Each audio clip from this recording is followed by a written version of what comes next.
Heavy footsteps split the air, breaking the silence of midnight. Suddenly they were stilled. A hollow sound of knocking could be heard from the street. The large wooden door squeaked open. Light from within cast eerie shadows around the gaunt stranger who stood there. Before the frightened maid could ask what he wanted, he began. "Tell Lady Pica," spoke the deep, steady voice, "that unless she leaves the house and goes into the stable, the child cannot be born." He turned and disappeared as abruptly as he had come. Strange, wasn't it, the maid thought as she ran to tell the other attendants what had happened. They decided that the strange pilgrim must have been sent by God. They busily removed the woman from her plush room and made her comfortable amid blankets and straw in the stable. Even more unusual, she was quite contented to be there. The rays of a lone candle danced on the stable walls. There was silence, and the cries of a healthy, new baby relieved the tension of all. "It's born. It's born," a maid shouted through the mansion halls. "Come and see Lady Pica's baby." The entire household, servants and maids, clustered around. "Kind of reminds you of Bethlehem and the Christ child," spoke an old gentleman, removing his woolen cap. Everyone wondered about the whys of it all. And they wondered about something else, too. The baby's father was due home from his trip. What would he say? Oh, one of the servants groaned, "He'll never go for the stable part. Don't think the man's got an ounce of common blood in him." Pietro Bernardone scooped the child into his arms. He whirled around to the household staff and bellowed, "My son will be a fine merchant. Never mention the stable again. Do you hear?" They all mumbled, "Yes." But what if God's plans were different? The baby was baptized John. Lady Pica chose the name. His father was furious. "John? Like John the Baptist in camel skins? Absolutely not. I am his father, and I say he will be called Francis after the refined and cultured French. I want him to have the best the world can offer. I want him to be the best."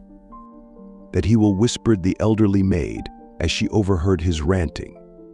"Yes, he will be the best, the kind of best that comes not from earth but from God." Assisi is a small town in north-central Italy, typically Italian. White alabaster houses glow and the bright sun steps go up and down, winding around the houses and stores of the town. The majestic Alps usurp all attention as they pretend to touch the sky. Summers see colorful flowers. Beautiful Assisi, where all nature seems to sing the praises of God. An energetic teenager was walking nonchalantly through the narrow streets, smiling as usual, greeting everyone on the way. "Here comes Francis," an old washerwoman laughed as she looked toward the sky and shook her head. "Hello, Signora." Francis tipped his bright red hat. "Where are you off to now, boy?" she asked. "Nowhere special, just out to have some fun," he quipped with a twinkle in his eye. He began to sing a little ditty in French at the top of his lungs as he continued down the street. Actually, Italian was the language spoken in Assisi, but whenever Francis was particularly happy, which was almost always, he sang in French. His dance like steps came to halt before the decrepit old church. Tipping his hat again, he whispered politely, "Hello, my Lord." Francis' thoughts turned to the Holy Eucharist all alone inside. Staring at the dusty steps, he put his hands in his pockets and walked a few steps farther. Look at those beautiful mountains in the distance. Nature in full bloom. His thoughts were racing ahead. God made everything so beautiful for man. He stopped, turned around and eyed once again that dusty old church. "Ah," he whispered, "man doesn't take half as much care of his creator as his creator does." Just then a mischievous little field mouse crossed his path. In a minute Francis was trying to catch him. All his deep thoughts were gone. The times, unfortunately, were not even half as beautiful as the town of Assisi. It was the late 12th century, the days of gallant knights and chivalry, times of parties and of fun. Following the crowd was in fashion, but the crowd wasn't always going in the right direction. The 10 Commandments, God's law, were considered 10 big obstacles to their fun. Life's real purpose of knowing, loving, and serving God was often forgotten in all the noise. Jesus told a story in the Gospel about a man who had followed this same path. He had worked a long time to provide himself with many comforts of life, but had not figured God into the plan. He reassured himself, "Relax, my soul, eat, drink, and be merry. You have a long time to enjoy your wealth." That very night he died. God called him to give an account of his life. He went to the judgment seat alone, leaving all his money, his luxuries behind. Jesus asked, "Whose are they now?" Only his good deeds were able to help him, but they were so few. Diamond dash-shaped patches. Francis was a son of his times, but money meant nothing to him. Maybe that's why he spent it so fast. The bolts of material in his father's shop were disappearing too. He was giving them away. If ever the world had an optimist, the son of Pietro Bernardone was one. Generous Francis was the most popular young man in town. "Hey Francis," a group of his companions tapped on the window of the Bernardone shop. "See you tonight." "Meet you at 9, Francis laughed back. At 9 sharp, he appeared on the doorstep, and what an appearance. The tips of his smile almost touched his ears. His dark eyes were talking fun, but this was usual. Tonight, however, he had added something red, orange, purple, green, yellow, all diamond-shaped patches of color sewn into a clown suit that Francis had made especially for these nights. He was like a king among his friends. He knew it ... and he enjoyed it too. Not a few times the neighbors had to lose sleep as Francis and company would holler and sing marching through the streets at midnight. "Your Francis is hopeless," the neighbors would complain to Lady Pica. You'd think. He was the son of a millionaire, the way he acts. Instead, he is only the son of a merchant. Lady Pica would lower her eyes and answer, "Yes, he is a merchant's son, but I pray that someday he will be God's son too." One day a beggar approached Francis when he was very busy in the shop. "For the love of God, please give me something. Can't you see I'm busy?" Francis snapped impatiently. "Go away." The old man walked quietly away.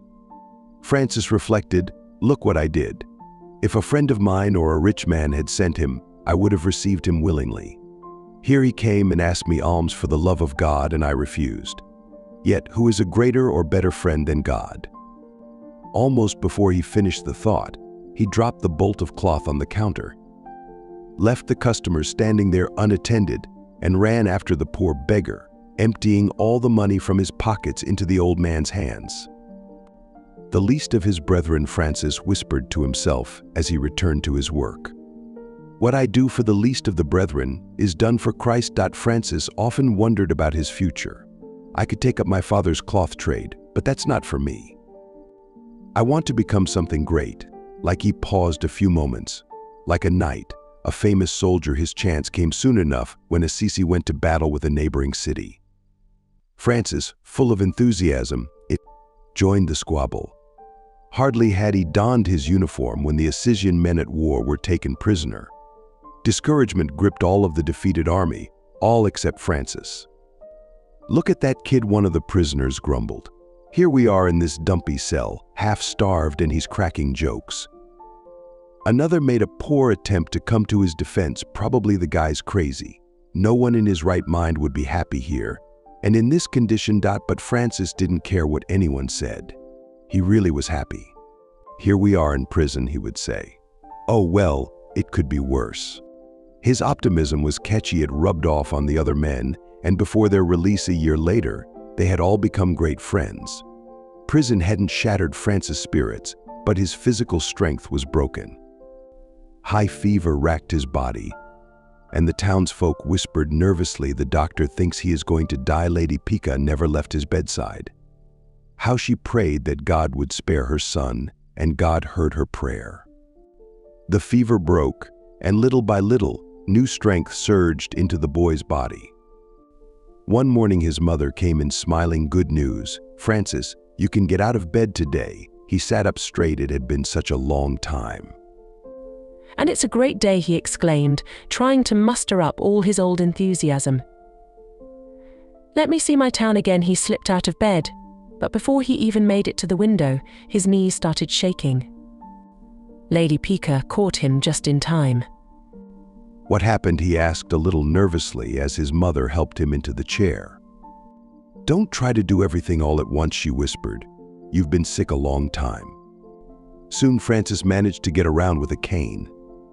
The first day that he felt strong enough, he attempted a walk through the village. Everyone was happy to see him.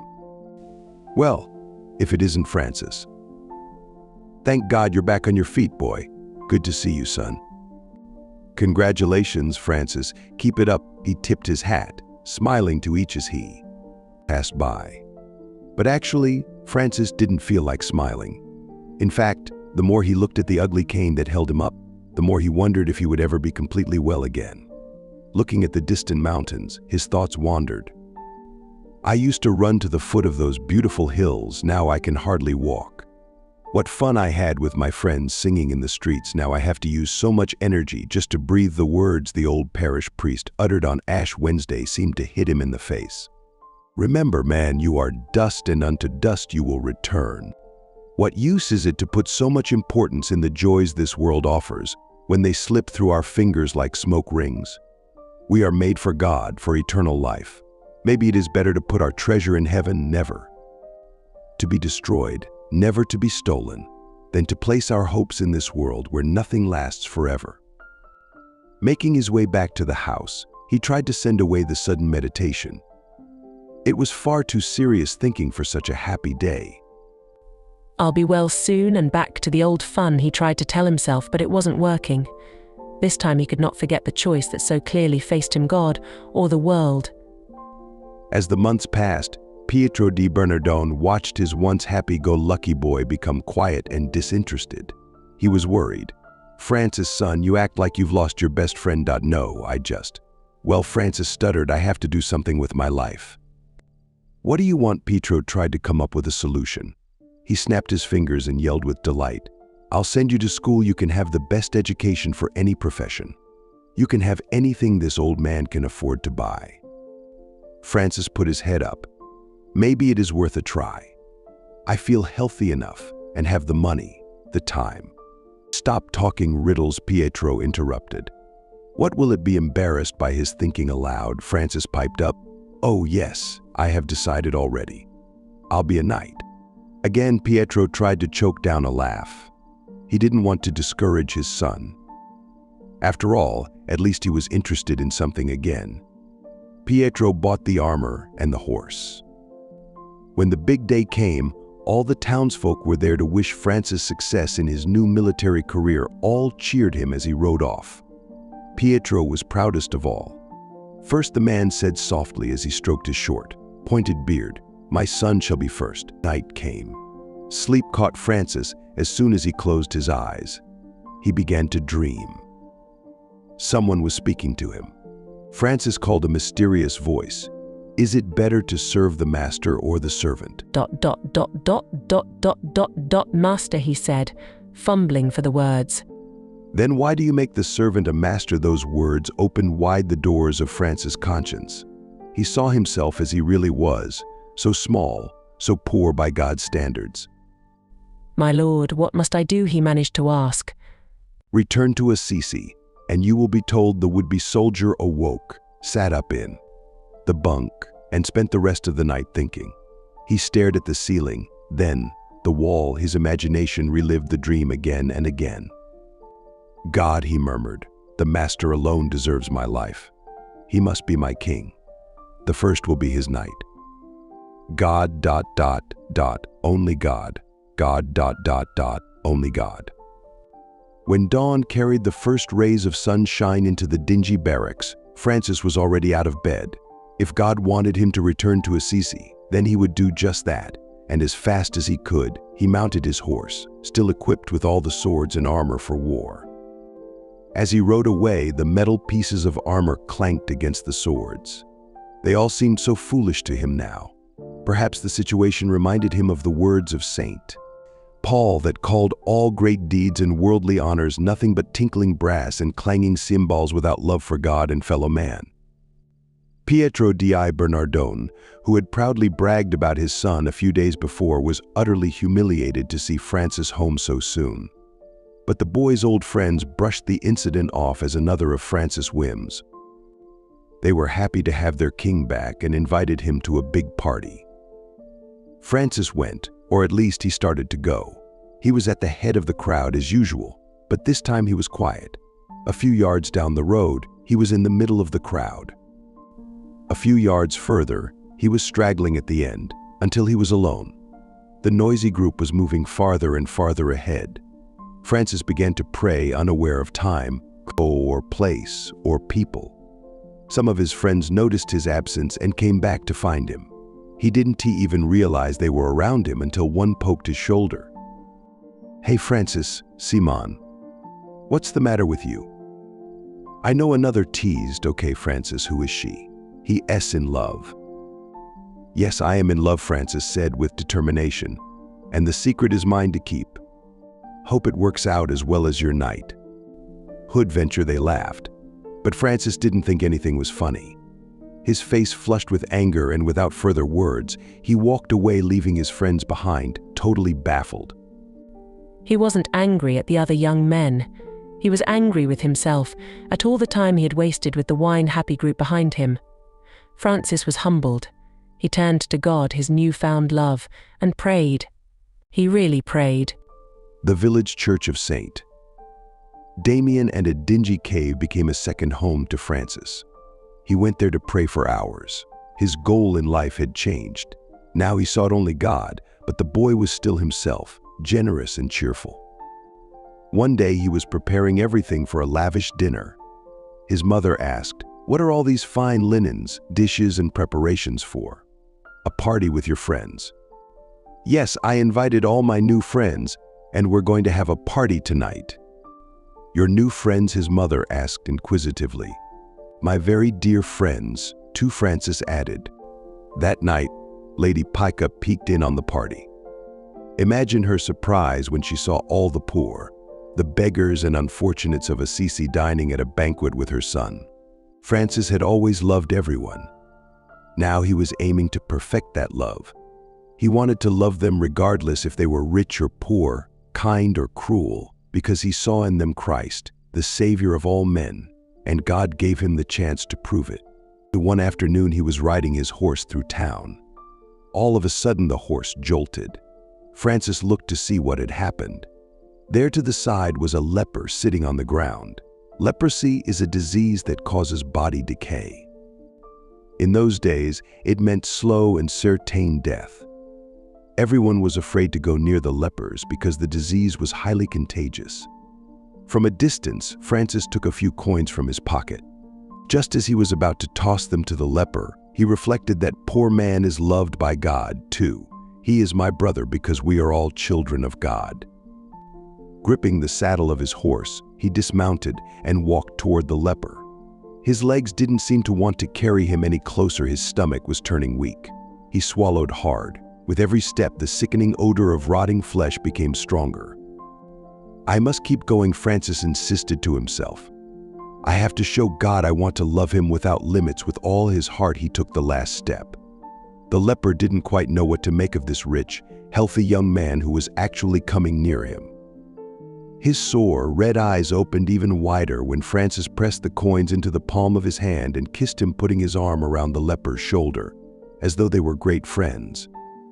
The poor leper just sat there stunned, staring at the coins in his hand. He looked up with tears in his eyes to see his kind benefactor, but Francis was already on his way down the road with a joy in his heart, so great that he thought it would burst. He whispered, "For Christ, my God, my brother. My God, what have you chosen for me? I'm ready, tell me you're holy." Will Francis prayed with all his heart before the dusty crucifix in St. Damien's. A voice seemed to penetrate the silence. "Francis, Francis," he knelt motionless. Was Christ speaking to him? It was a voice deep within his soul. His eyes pierced the crucifix. He listened. "Francis, go build up my church." At last he had a specific mission to accomplish, and there would be no half measures for this king. The youth scanned the cracked walls of St. Damien's and noticed the gaping holes in the roof. He headed straight for his father's store. Minutes later, all the finest materials from the Orient were off the shelves, mounted on horseback, and on the way to market with Francis. Late that night, the young merchant, he returned in triumph to Assisi, singing in French. Not a single yard of material was left, and he was on foot. He had sold his horse, too. The next day, Francis returned to St. Damians to have a talk with the old priest who was sitting at the door. "Father, here it is. All the money you need to fix the church," he exclaimed, holding the bag of money in front of the priest. Father raised his eyebrows. "Where did you get that?" "I sold some material," came the reply. "You sold quite a lot of material if you ask me, and your father couldn't know because he isn't even home." "Sorry, Francis, I know you too well, and I know your father too." "But I'm my father's son, I work for him. This is only my share. Take the money. It's for the church," Francis pleaded. The old priest said no more. He just shook his head no. Francis looked at the priest. He looked at the decrepit church, and then at the unwanted gift in the bag dangling from his hand. Shrugging his shoulders, he walked away. After he had taken a few steps, the boy looked back, thinking father had reconsidered, only to see him still shaking his head. "It's for the church," Francis muttered to himself. "And it's only my share." He bounced the bag up and down in his hands and turned with determined steps toward home. But he just couldn't do it. Why should he take the money back home? It was meant for God. He returned, flung the sack on the priest's windowsill, and muttered, just in case he changes his mind. He put his hands in his pockets and left. It was time for a spontaneous song. Of course, it was in French. The first thing Pietro noticed when he returned home was the empty space on the shelf. Francis was missing too. Knowing the generosity of his son, it didn't take him long to put two and two together. "Where is he?" Pietro ranted. "Where is he?" Lady Pica fluttered about, trying to calm him down. "It can't be that bad, dear." "It is that bad. And I know where he is, too," he hollered, slamming the door behind him. The priest at St. Damien saw Pietro storming toward the church. He had been expecting this. Looks hot enough to set the place on fire, he thought. Father tried to handle the situation diplomatically. "Hello, Pietro, how are you?" he asked with a nervous smile. "Where is he?" Pietro demanded. Who the old priest asked, "Do you mean Francis? The unwanted gift?" "Yes," the merchant answered in a flat tone. "I want my boy and I want my money." "Oh, yes, well, the money is all here." The pastor reached for a little bag hidden carefully behind the door. He tossed it to Signor di Bernardone. "He means well," the priest managed to say. Pietro cut him off. "Never mind. Keep your explanations to yourself." Later in the day, Francis slipped into St. Damien's. The priest recounted the morning's incident. Francis listened and lowered his head. "But Dad has so much ... and sometimes we give God so very little." "Yes," Francis' father put his hand on his shoulder. "When you plant your treasures on this earth, that is where your heart is, too. Heavenly treasures are much harder to understand, but when a man finds that single pearl of it, great price, he sells all that he has to buy the pearl of great price ... and his heaven. This would be the quest that would mold a merchant's carefree son into a saint the world would never forget. Look, a crazy man," the children mocked a gaunt-looking man who was sitting by the side of the street. Townsfolk peered through their shop windows to see what all the commotion was about. To most, the man appeared to be just another beggar. But one elderly townsman who had gotten a closer look wasn't as convinced. He stood on the sidewalk scratching his head, and each stroke of his fingers through his thin white hair seemed to bring him closer to a conclusion. "Looks like the fellow hasn't slept for at least a week ... Pale face, black eyes, underweight ... But if it's anybody else except Francis Bernardone, I'll eat my hat in a flash." The news spread from shop to shop. Francis. Mouths dropped in mute amazement. Finally, the word reached Pietro di Bernardone, "A crazy man, my Francis." That did it. Pietro pushed his way through the crowd of children. He grabbed his son by the arm and shook him until he rattled. He dragged him home and threw him into the cellar. Stay there, Pietro screamed with the little voice he had left, "and bread and water is all you'll eat." He slammed the cellar door. "That will break him," the bewildered man said to himself.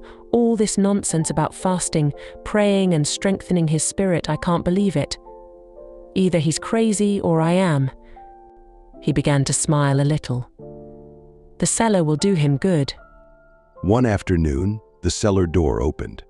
Francis squinted into the light streaming down the rickety stairs. He had a visitor. Lady Pica hurried toward him with a complete hot meal. Her visit meant that Pietro was away.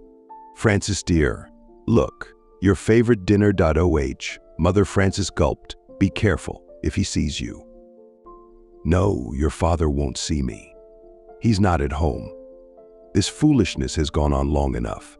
But it's only because Dad doesn't understand about your prayers and penances." She paused. "Maybe you could compromise a little? Just go to a few parties, son, and get interested in the store again." Francis smiled at his mother. Then his face grew serious. "My way now is to follow Christ, Mother. Peace is never found in compromise with the world." The woman had no answer. Her son was right. "Well, eat something, dear. You must be hungry." Francis looked at the luxurious dinner prepared for him. He picked up the bread, dipped it in water, and sprinkled it with ashes from the floor. Lady Pica gasped. "But what are you doing?" Francis' pale face flushed red. He had become so used to this penance that he did it, forgetting the presence of his mother. "Little sacrifices," he explained, "help us grow strong in the love of Christ. Brother Ashes helps keep my mind and body strong and pure." Lady Pica could see that Francis was a changed man. He, who had been the worldly son of a merchant, now was becoming that Son of God whom she had prayed for. Her throat tightened, her eyes filled with tears, but she did not want to be less brave than he. Holding Francis' hands in her own, she whispered, "No one else is home. Leave while you have the chance. Follow the path God has chosen for you and know that your mother follows you with her heart wherever you go." He didn't have to say anything. His eyes told her the whole story. He kissed her gently on the forehead and left. The cell was empty. Pietro's plan had failed. But all was not finished. If Francis would not comply with Pietro's expectation of his son, then he would disown him. He turned the matter over to his lawyers, who summoned Francis to civil court. There he would be publicly disinherited from the entire Bernardone estate. Francis did not comply with the summons at first, because he felt that he was under the jurisdiction of the church. Pietro quickly took the whole matter directly to the bishop. Soon thereafter, father and son met before the bishop. Francis was on one side of the table, Pietro on the other. An audience of priests and laity had gathered in the back. Pietro spoke. "Your Excellency, the shameful conduct of this young man has disgraced our name. From this day on, I no longer consider him my son and demand that he return anything he has gotten from me." Francis arose and removed a small bag of coins from his belt. The courtroom was stilled. The silence could almost be heard. What was Francis doing? He placed the coins on the table and, to the surprise of all, removed the clothes he wore and placed them in front of his father. "Here is everything, Dad. All that you have given me, I return. Until today, I have called Pietro Bernardone my father, but now in all truth I shall say only, Our Father who art in heaven." Many in the courtroom cried. The bishop too was moved. All were deeply impressed, except poor Pietro. His eyes were on fire as his hands tightened their grip on the table. He could see his son only as a rebel, and perhaps he was partly right. Francis was a rebel, but not in the way Pietro thought. His rebellion was against the mediocrity of the world, and his all-powerful tool would be total, self-sacrificing love and dedication to Christ and his church. Pietro scooped up the clothes and the money and left. But his son's prayers would follow him, and someday he would understand. The bishop put his hand on Francis' shoulder, spreading his own cloak around him. The last thread tying him to the world was cut. Francis was free at last. But the freedom he had won was not something selfish and private. He wanted to give everything he had to God and to help his fellow man too. He looked at the world around him. Things certainly were not what they should be. But he wasn't about to step out of line and point his finger in accusation. He wanted to build a world of goodness with the help of God and the approval of the one man who was Christ on earth, the Pope. Now Francis understood those commanding words, "Build my church." It had little to do with the crumbling walls of St. Damian's. His call was to help build Christ's mystical body, to build the Roman Catholic Church. A staggering task for one little man. One little man with God would do great things. Francis walked slowly out of the court room. He felt stronger, almost joyful, because this day marked the beginning of a new life. He would pray hard to know the way to follow in the footsteps of the Master. Herald of the King. Who goes there? The rushes along the side of the lonely road came alive as a band of robbers jumped out from behind them. "Halt!" they shouted, pointing swords at Francis, who was passing through the mountain en route to Gubbio. "Who are you?" the leader demanded. "I am the herald of the King," Francis responded calmly. "May I be of some service?" The robbers exchanged sly glances and snickered at the funny-looking man. Indeed, the whole situation was a little funny. There stood Francis dressed in a shabby gardener's cloak. His hair was disheveled, and he was without shoes. "Herald of the King, eh? What king would claim you?" The robbers laughed aloud at the pathetic-looking young pauper. The leader motioned a signal, and 4 of the bandits stepped toward Francis. Each grasped Francis' legs and arms and tossed him high into a snowbank. As they left in search of more prosperous clients, one of the men shouted, "Keep cool, Herald." Francis pulled himself up out of the snow and rubbed his aching limbs. He continued down the road singing until the monastery of St. Benedict came into view. There he remained for a few weeks. On his departure, he continued on to Gubbio, where a friend gave him a monk's habit, shoes, and a staff. Francis spent every spare moment serving the lepers in the nearby hospital. Then, it was back to Assisi, to the Church of Saint Damien. "I don't have the money to have someone build a new Church of Saint Damien," Francis said thoughtfully, rubbing his chin, "but who says I can't build it myself? Now, next problem, where can I get the mortar and bricks? Well, if God wants a new church, he will have to provide bricks. Bricks. For the love of God," Francis called out as he walked the main streets of the town. "Whoever gives me a brick will have a reward from God. Whoever gives me 2 bricks will have 2 rewards from God." There was no doubt that Francis had always possessed a strong pair of lungs, and once again he put them to good use. The young man became quite an attraction, piling bricks, mixing cement with almost as much sweat as water. And to think that he kept singing all the while. Passers-by who stopped to admire the work received a kind invitation to help. Others were a lit. "Wasp or a lit? Ask Francis if he will sell you $1 worth of sweat," one boy remarked to another. Overhearing, Francis answered cheerfully, "I've already sold it at a good price to my king." As the old pastor watched the bricks slowly turn into a new church, he couldn't do enough to show Francis his gratitude. "Anything you need, son. Whatever you want." Francis appreciated the concern, but shied away from all temporal rewards. "I seek no thanks from men, Father," he said simply. "It's the least I can do for my king." The work at St. Damien's was finished. Francis left enough oil to keep the lamp always burning before the Blessed Sacrament. From there he went to restore the Church of St. Peter not too far away. The Chapel of St. Mary of the Angels was the next site for Francis. In no time, it was restored to its former beauty. One morning on the feast of St. Matthew, apostle and evangelist, Mass began as usual in the chapel. The Gospel of the day was taken from St. Matthew. The priest read clearly and slowly, "Jesus sent these men on mission," after giving them the following instructions. "As you go, make this announcement: the reign of God is at hand. Cure the sick, raise the dead, heal the leprous, expel demons. The gift you have received, give as a gift. Provide yourselves with neither gold nor silver, nor copper in your belts, no traveling bag, no change of shirt, no sandals, no walking staff. The workman, after all, is worth his keep. Look for a worthy person in every town or village you come to and stay with him until you leave. As you enter his home, bless it. If the home is deserving, your blessing will descend on it. If it is not, your blessing will return to you." Somehow the gospel of that morning was most meaningful for Francis. He was sure that God spoke especially to him through the inspired words of Matthew.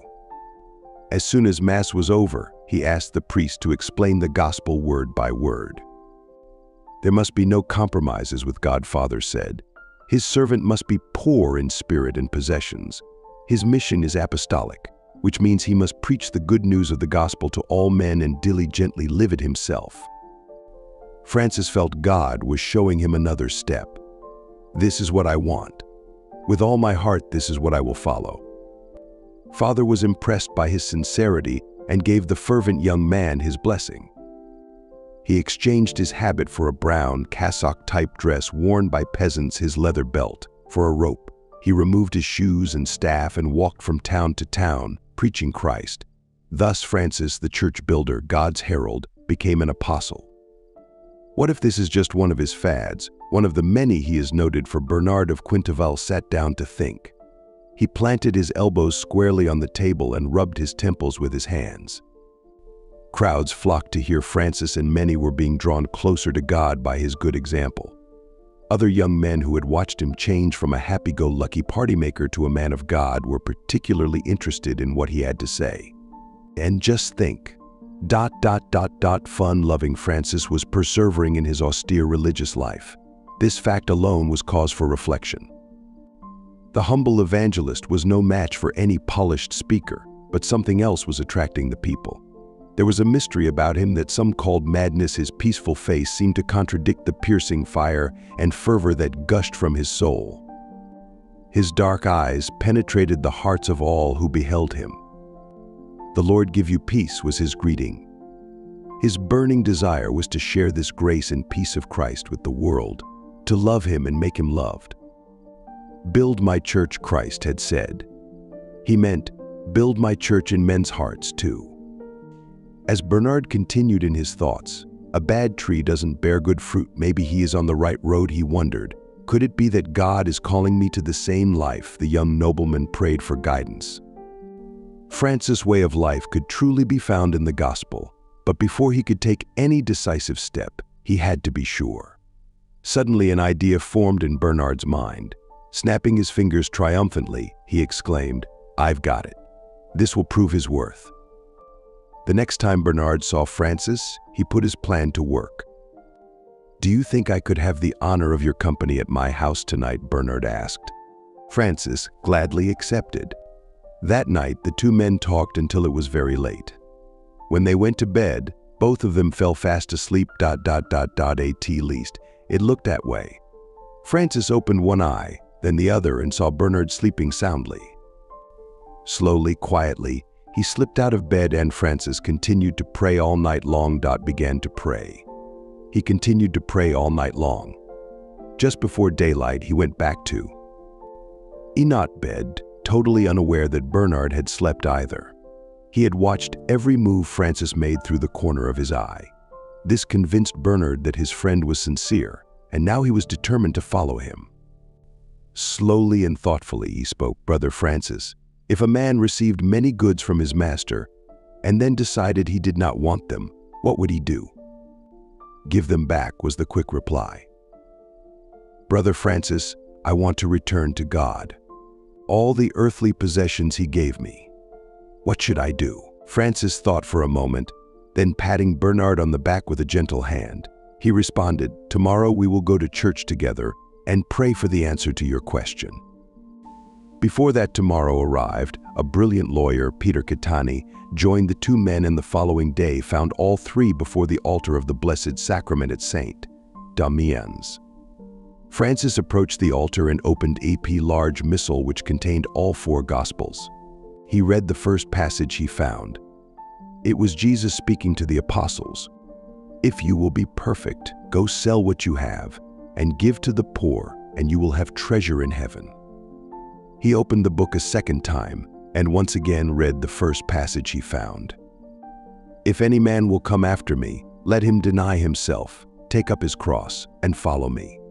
And a third time, "And he commanded them that they should take nothing on the way."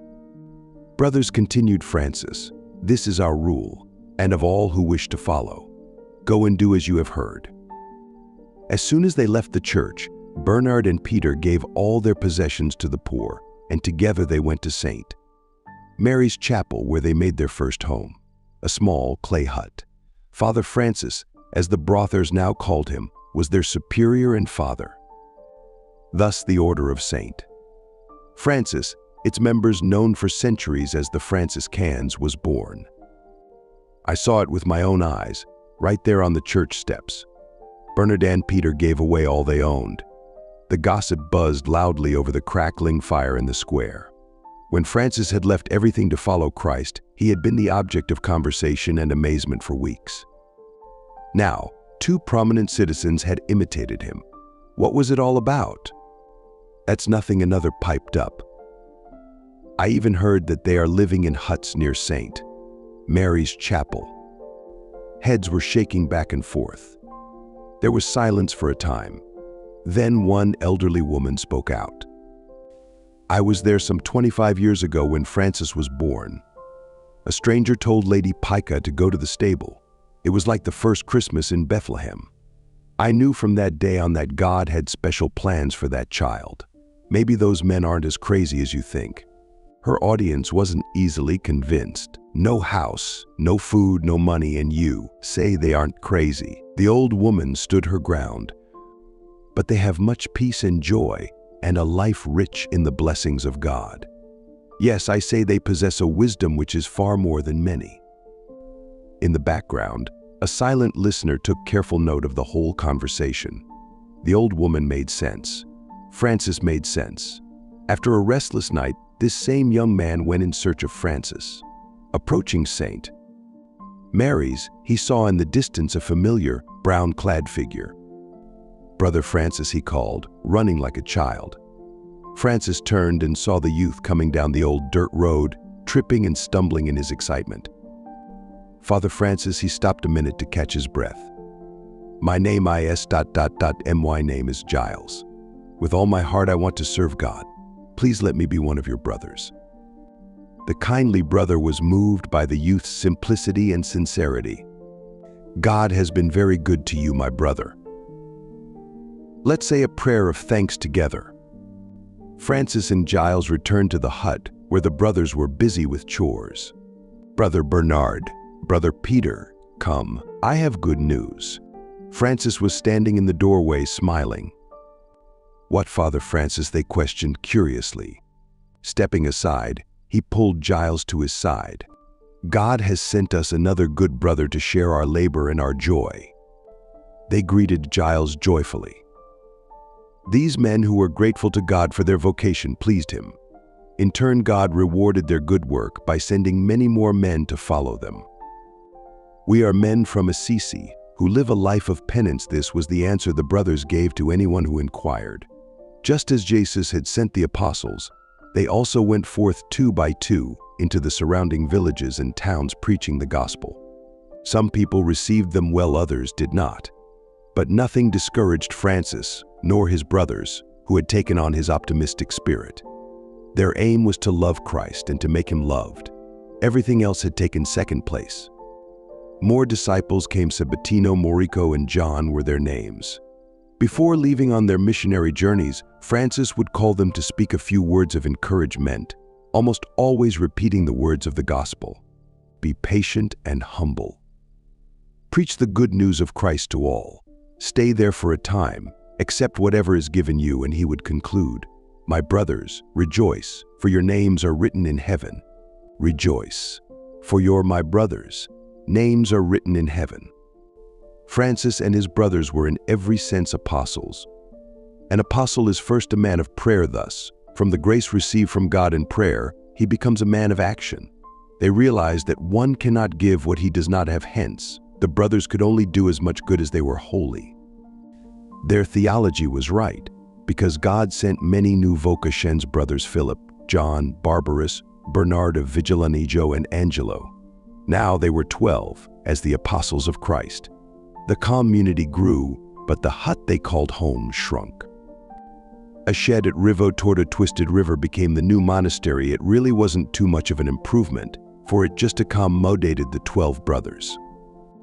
Father Francis marked off each room with a chalk line, and on the 12 beams supporting the shed, he wrote the names of each of the brothers to designate their quarters.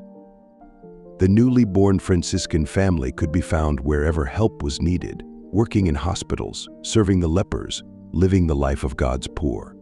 They were paid with the bread they ate, but when the bread was scarce, the roots of herbs and grass proved to be a good substitute. At night, the sounds of heave and lay chanting emanated from the humble shed, reaching the village and the hearts of all who heard. Francis began to realize that a religious congregation was forming around him, and he, who was so devoted to the church, did not want to go one step further without first obtaining the blessing of the Pope. "We will all make a pilgrimage to Rome," he decided. "There we will pray at the tombs of Peter and Paul, the first apostles, and ask the Holy Father's permission to preach and continue our life of prayer and penance." With their sights set on the eternal city, Rome, the brothers left Rivo Tordo, alternating the hours of the long journey with prayers, hymns, and happy recreation. The year Francis was 28 years old. A small band of men, dressed in shabby brown tunics, approached the eternal city. People stopped on the streets, looking with a mixture of shock and wonder at this unusual group. The brothers, accustomed to every kind of reaction from the people on their missions, proceeded peacefully. After a visit to the tombs of the Holy Apostles, Francis led the brothers to Bishop Guido from Assisi, who was then in Rome. The bishop arranged a meeting for them with Cardinal John of St. Paul, who could make a visit to the Holy Father possible. The reaction of the cardinal matched that of the Roman people, who were not exactly sure what to make of the barefoot crew, who seemed more like beggars than brothers of the church. "Come back tomorrow," said the bewildered bishop. He needed time to see what this new community was up to. It was easy to understand the prelate's cautious behavior, for these were troubled times. At times, the people resented authority, even papal authority. Perhaps it was because the church, whose duty it was to help men win heaven, had to remind them now and then of their obligations toward God. Even some of the clergy were caught up in worldly affairs, and the faith of their flock suffered. Cardinal John drummed his fingers on his desk. "How does the little man from Assisi fit into all this?" he mumbled to himself. But Bishop Guido, the cardinal's tone changed from pleading to sarcasm. "Absolute poverty in the preaching apostolate too? The man is crazy. Monks embrace poverty and clerics preach. One man cannot do both. If they are going to preach, they will need material support and ... Bishop Guido interrupted. "Yes, I Nabuti assure you that his way of life will work. He is above all sincere and loyal to the church and to the Holy Father. He wants to lead the world to God. Talk to him, see for yourself." When Francis and his brothers returned, Cardinal John questioned them. "Poverty and preaching? It's too idealistic. How do you plan to keep going?" "Idealistic or not," Francis answered, "I know that the life we seek is written in the gospel. If the apostles could do it, God will give us this same grace, will he not? Already he has sent more brothers."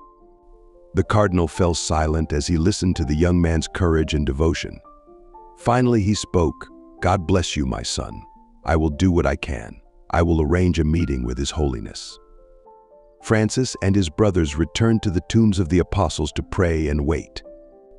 The next day, the brothers came to the appointed place. They waited, and time never passed so slowly. Finally, a door opened. "His Holiness will see you now," a priest announced. The brothers quickly proceeded in an orderly fashion, with Francis at the head, through the large door and into the great hall. When Francis saw the Pope only a short distance ahead, his feet came to a sudden stop. The fact that they were actually there struck him with acute awareness. Come the smile. "What is it?" Holy Father said with a "You seek from us." Pope Innocent III listened carefully while Francis explained his spiritual and apostolic plan of life. The Pope rubbed his Pope Innocent's I listened carefully, while Francis explained his spiritual and apostolic plan of life. Chin, while he sat deep in thought, he said, nothing for a long time. Finally he spoke. "My son, I am afraid that your life is too severe. I am convinced of your goodwill and strong spirit. But what about those who will come later? Francis fixed his gaze on the large, wooden crucifix that hung from the wall and responded humbly, respectfully. I depend on my Lord Christ. He, the creator of heaven and earth, will give us what we need.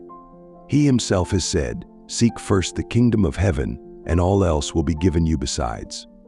A fatherly smile lit the pontiff's face.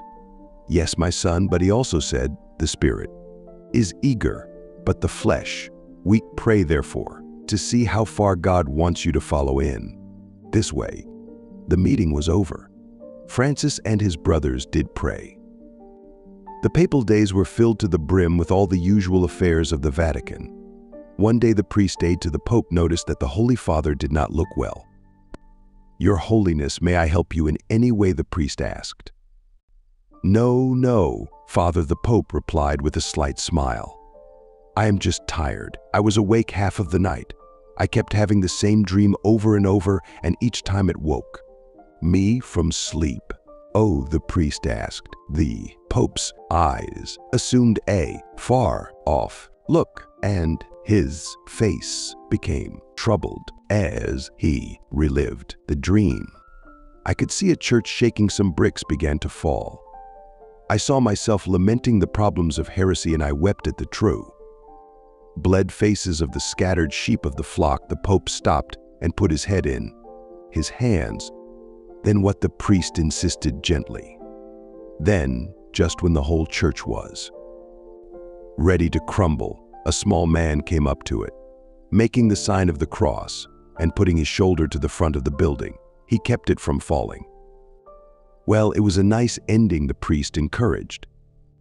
The Pope, seemingly lost in thought, murmured softly, "That face, I've seen that face, but where?" Then, coming back from his puzzled-ed thoughts, he asked, "How many more audiences are scheduled?" "Just one, Your Holiness, the man from Assisi, who you remember, Brother Francis and his followers." "Oh yes, I vaguely remember." "All right, show them in." When Francis and the brothers walked into the hall, Pope Innocent stood up in surprise. "Something wrong?" the priest asked. The little man, "Pardon me," the bewildered priest swore. "That's the man," the Pope continued. "Yes, the one from Assisi," the confused aide repeated. "Francis is the man in my dream who kept the church from falling." "No, he is the man in my dream who kept the church from falling." He didn't wait for the brothers to approach him, but walked briskly across the great hall and met them halfway. Not for a minute did Pope Innocent take his eyes off the serene face of the young man who led the group. "Your Holiness," Francis began humbly, "God has given me these brothers to follow the way of penance and prayer revealed to us in the Gospel. Will God, who has so blessed our family, refuse to give us what we need spiritually and materially?" The Pope's eyes filled with tears as the thought flooded his mind, "This man is a true restorer of the Church." The Holy Father was right. Francis and his brothers would do a great work of restoration through prayer, penance, and apostolic work. The example of their own lives would prove to be a most effective means of reform. The Holy Father embraced Francis, saying, "Go, my son, with your good brothers. God be with you. Preach the gospel and continue your life of poverty. When God will bless you with more brothers, return, and we will help you continue along the paths God will trace for you. You have our permission and our blessing. ... Preach the gospel and continue your life of poverty. And you have our permission, our blessing." The brothers were left homeless when a farmer claimed the little shack at Rivo Torto as his own property. Francis, with his characteristic optimism, encouraged them. "How good God is. Our little house was too small, so he took it away. Now he, our good Father, will provide something else." And he was right. The Benedictines offered them a bigger home near St. Mary's Chapel, which the brothers gladly accepted.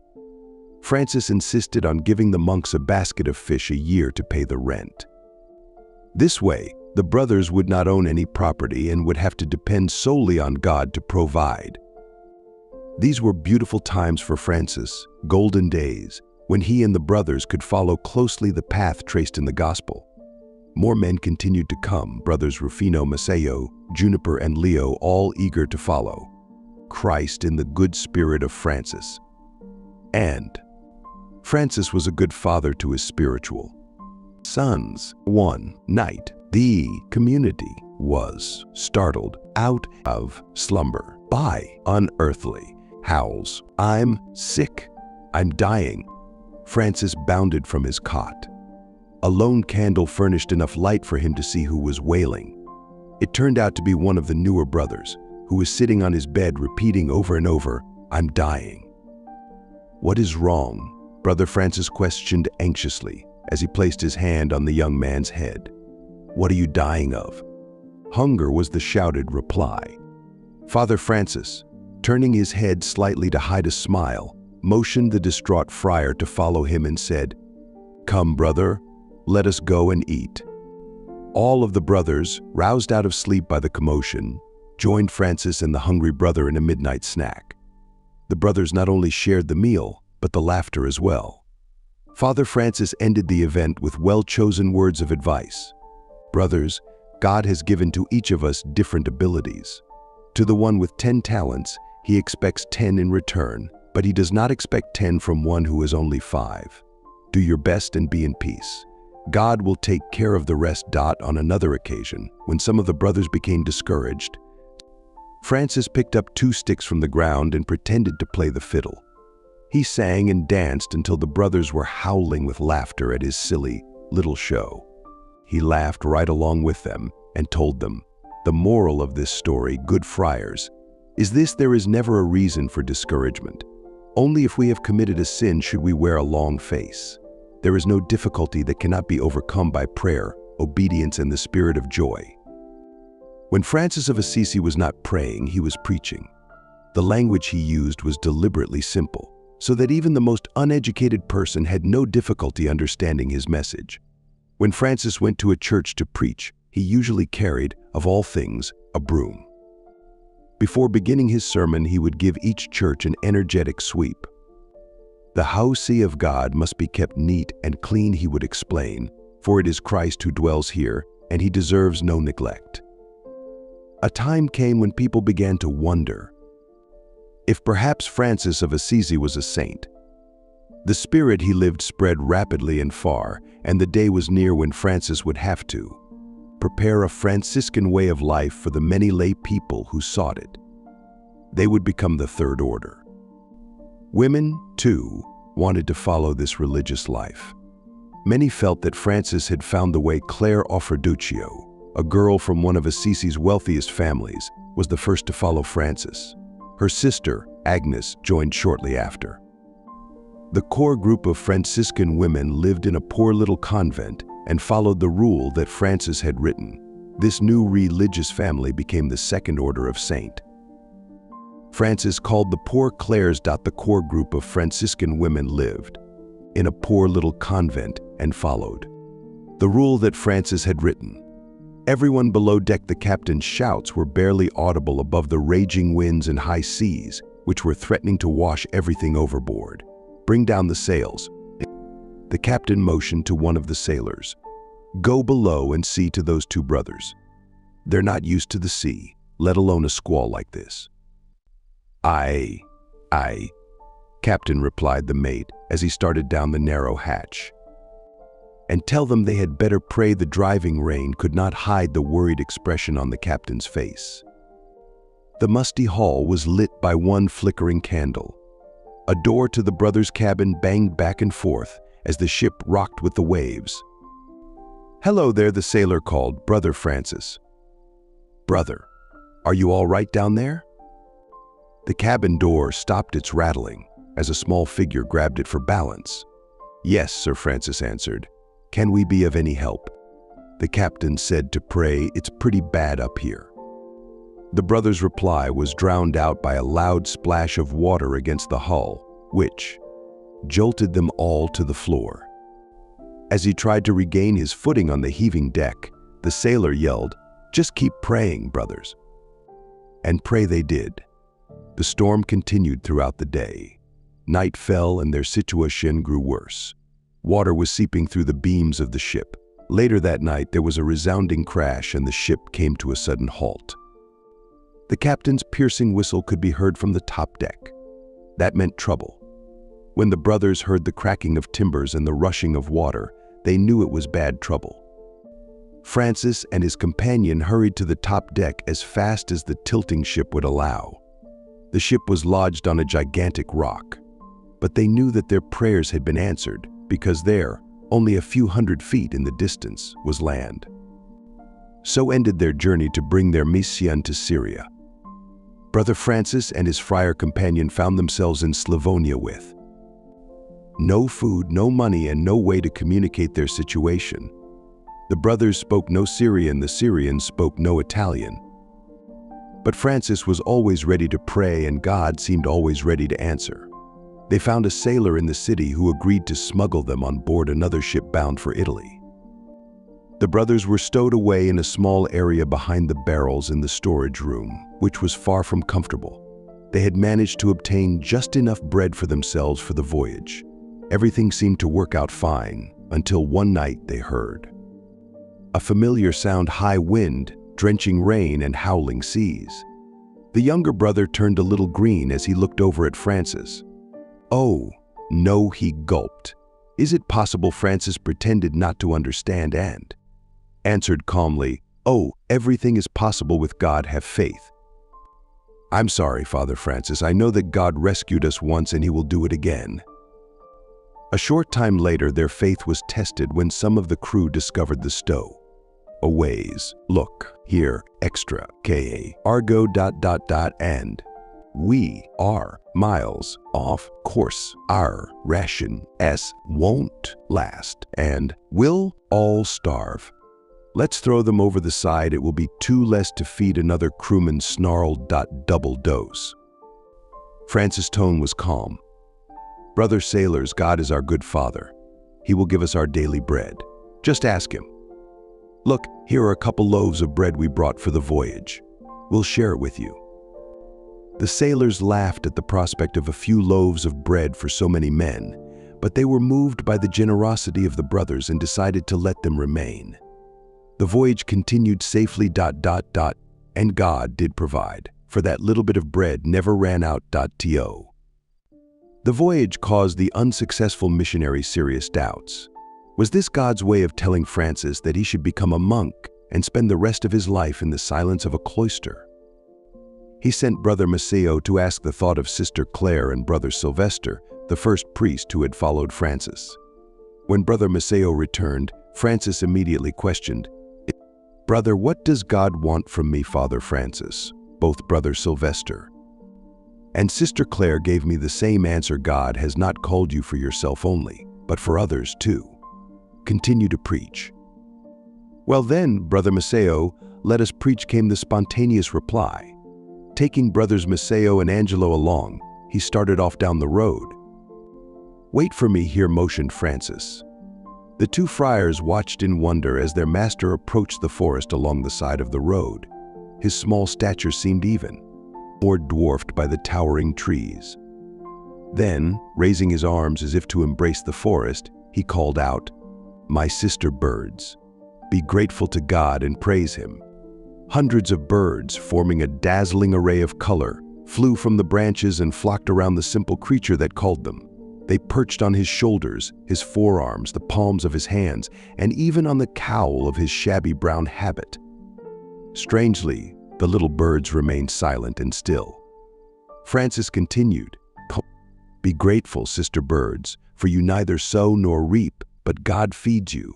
See how freely you fly, how sweetly you sing. How beautiful are your coats of color. Your Creator has given you these. Praise Him. Be grateful for the high trees to build your nests. Love the good Lord and always be grateful for His gifts to you." The birds fluttered their wings as though to signify approval. They seemed to understand every word he had said. Francis saw the hand of God the Creator in everything, and the great love he bore for his Heavenly Father overflowed to all God's creatures. He saw everyone and everything as a part of the magnificent family of God. Thus, Francis could truly call all creatures brother or sister. A story is told about the neighboring town of Gubbio, where a group of anxious citizens summoned Francis and asked for his help when a wolf was ravaging the village. The wild animal was destroying flocks and endangering the lives of the people. Not even the bravest farm hand dared to approach the wolf. The small, barefooted friar walked up to the edge of the woods alone. Worried faces peered out of windows, excited hearts beat percent. "Brother Wolf, come here." The large, gray animal slunk toward the lonely figure, hard and fast. Suddenly, Francis stopped. Calmly, firmly, he called, "Brother Wolf, come here." The large, gray animal slunk toward the lonely figure. "Brother Wolf," Francis scolded, "I have heard many complaints about you, killing the village flocks and frightening everyone. God made enough for all to share. There is no reason for you to take what God has provided for others." The wolf bent his head. "From now on, you are to go from door to door. I promise you that if you do as I say, these people will feed you peacefully from then on." The wolf began to appear, canvassing the homes for his supper, and the town of Gubbio found peace. Sharp winds twisted the layers of snow into circle-like designs, and a glistening array of stars transformed the naked sky. There was something special about this night. It was Christmas Eve. All was peaceful. Candles in village homes cast dancing reflections on the snow outside. High on the mountain, there shone a lone light. Francis and his brothers were assisting at the Christmas midnight mass. The scene was a cave lent for the occasion by a wealthy landowner, John Valletta. Signor Valletta was also present. Francis had picked the spot carefully. The cave was so like the one Joseph had chosen some 1,200 years before.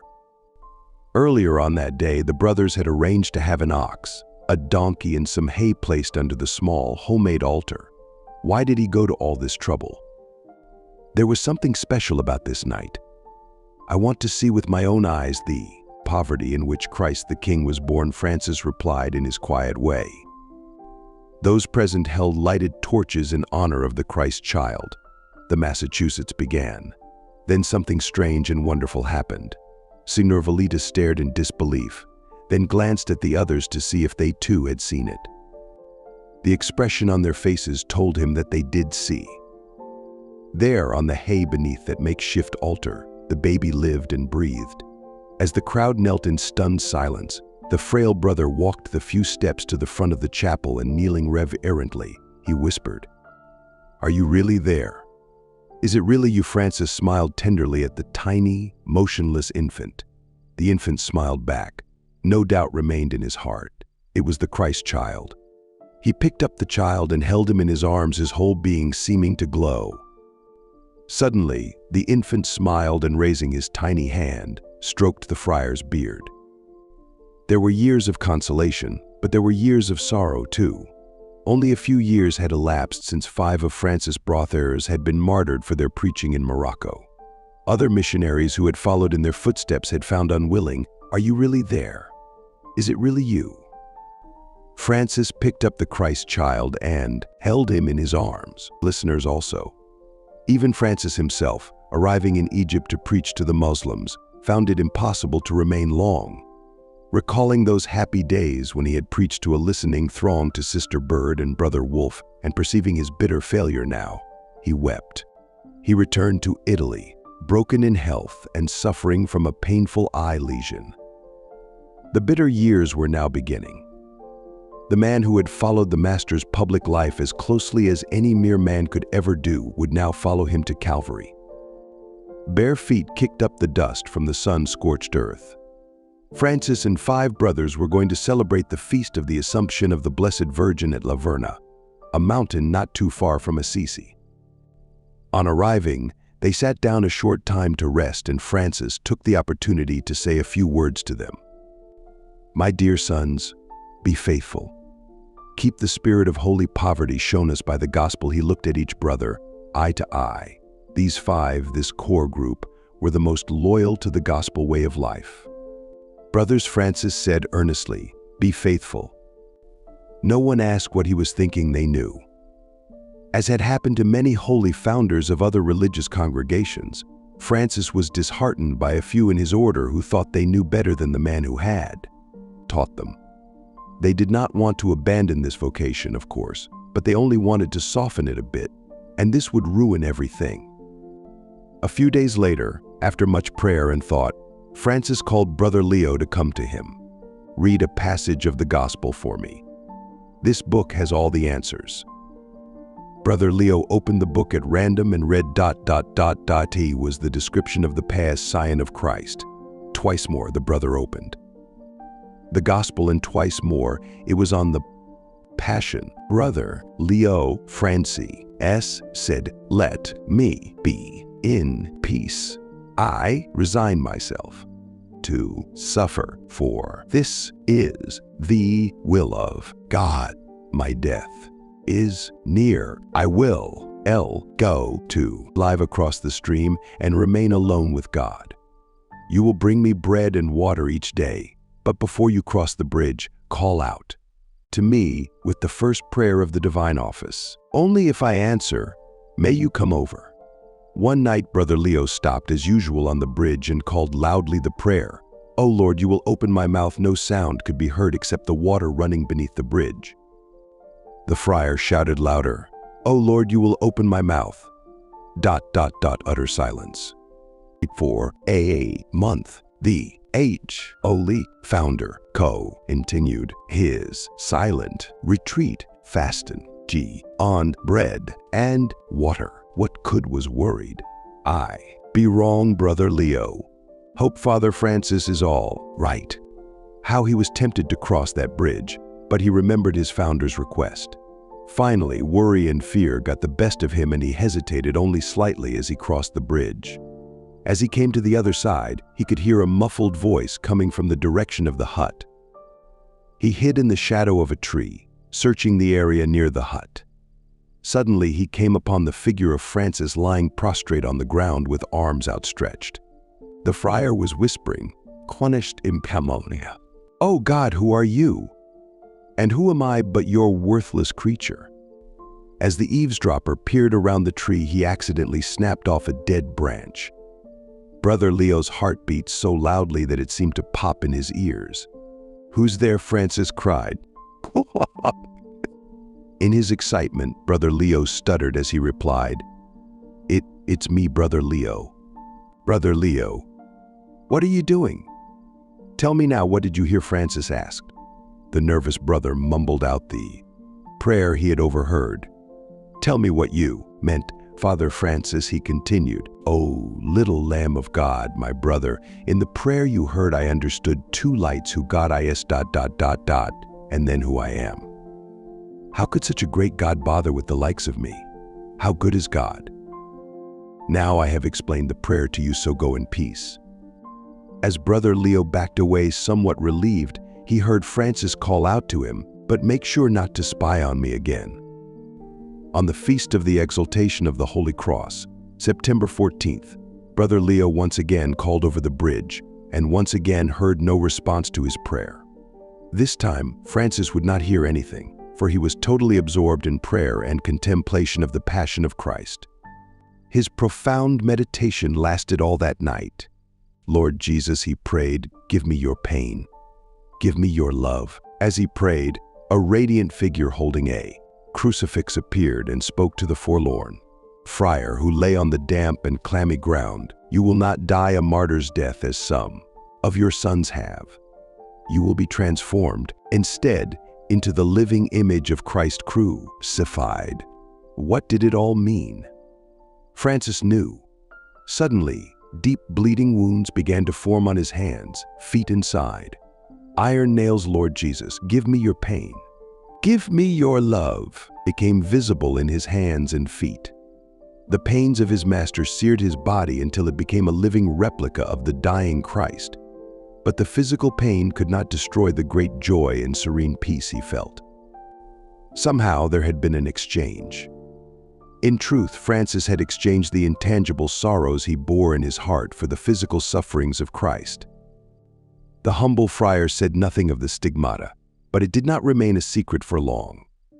As Brother Leo washed the friar's habit, he found the sleeves, the hem and the sides stained with blood, and he realized immediately what had happened. At the end of September, Francis left Laverna. A borrowed donkey carried him slowly down the mountain. As he rode along, his gaze fixed upon Laverna. In his heart, he felt that this would be the last time he would ever see its beautiful green shrubs or hear the rippling creek or the singing of sister birds, and he was right. News of his stigmata moved much more swiftly than the donkey that carried the little man. Throngs of people lined the streets to catch a glimpse of him as he traveled to Assisi. Francis was returning to Our Lady's chapel to die. Lining the route were many of the same faces who had greeted him as he returned. Career, who as children had laughed at the crazy. Man, when he had returned as a beggar after his first fasts in the mountains, now called Hail Saint, our saint. Francis blessed them and went quietly into retreat with his brothers. Praises from the great throngs did not impress him, just as the insults cast upon him years ago had not disturbed him either.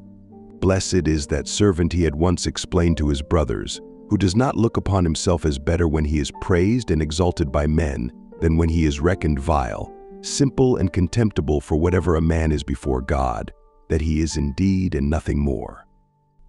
A month ... Maybe this was the answer Francis received when he asked a doctor how long he would remain on this earth. Brother Elias, who was acting in place of Francis as superior general, had finally convinced him to have his eyes treated, but it was too late. Francis was physically consumed. Francis remained in Assisi where he wished to die. Every day Francis' canticle of the sun could be heard around the chapel.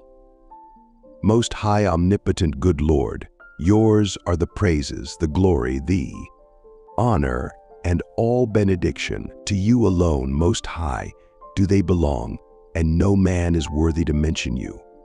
Praised be you, my Lord, with all your creatures, especially the honored brother sun, who makes the day and illumines us through you, and he is beautiful and radiant with great splendor. Bears the sign of you, most high one. Praised be you, my Lord, for sister moon, and the stars. You have formed them in heaven clear and precious and beautiful. Praised be you, my Lord, for brother wind, and for the air and cloudy and clear and every weather. Praised be you, my Lord, for sister water, which is very useful and humble and precious and chaste. Praised be you, my Lord, for brother fire, by whom you light the night, and he is beautiful and jocund and robust and strong. Praised be you, my Lord, for our sister mother earth, who sustains and governs us, and produces various fruits with colored flowers and herbage. Praise and bless my Lord and give him thanks, and serve him with great humility. Very soon there was added a new verse. Praised be you, O Lord, for our sister bodily death, from whom no living man can escape. Woe to those who die in mortal sin. Blessed are those who have discovered your most holy will, for to them the second death can do no harm. Although the poor man from Assisi had no material wealth to leave his spiritual sons, he wrote a last will and testament, bequeathing the most precious gift he could give to them, the Franciscan spirit. He prayed that each of his members would choose Lady Poverty as their spouse, totally and for a lifetime, for this lady was the love of Francis' heart, she, who knew no compromise, she, who had led him to desire to be as poor as Christ. On Thursday, October 1st, 1226, the friar lay dying in the clay hut behind the chapel. Bones protruded from the worn body. The pale, drawn lips smiled at the brothers, his dearest sons. The deep, sunken eyes squinted for a glimpse of each of them. I bless you here, and those to come, he murmured, straining to be heard. I bless you as much as I can, and more than I can. The brothers prayed and waited. Heaven and earth were fighting for that soul. Heaven was calling it, but earth wanted to hold it back for a while. Friday, he awoke in great pain. Read the scriptures to me, he whispered. One of the brothers took the gospel in his hands, his voice shaking as he read. It was the passage of Christ washing the feet of his disciples. How appropriate it seemed now. Brother Angelo and Brother Leo sang almost continuously the Canticle of the Son at the request of Francis, who would invariably join in on the last verse, "Praise be you, O Lord, for our sister bodily death." Saturday, Francis was laid on the chapel floor without his habit at his own request. This shocking way to spend his last hours was understood by those who saw in this last action a kind of final tribute to his Lady Poverty. His mother, Lady Paca, would have understood. She would have seen in her son's stark poverty a prophetic fulfillment of his birth in a stable. Even his father, Pietro, before he died, had come to realize that in the humility of religious poverty, his son had become truly great. He understood that Francis' promising imitation of the life of Christ had led him to become poor of spirit, completely detached from this world, and thus worthy of the pearl of great price, the promise of the Beatitude. Now his was the kingdom of heaven. The light of day faded, evening fell quietly. In the darkened, hallowed chapel, one could hear Francis' heavy breathing. In a rasping voice, he intoned psalm that concludes, "Lead me forth from prison, that I may give thanks to your name. The just shall gather around me, when you have been good to me." Those about him prayed. Christ arrived in the hallowed room. Silence. The last word of Francis' life was spoken by Jesus Christ. "Good and faithful servant, enter into the joy of your master."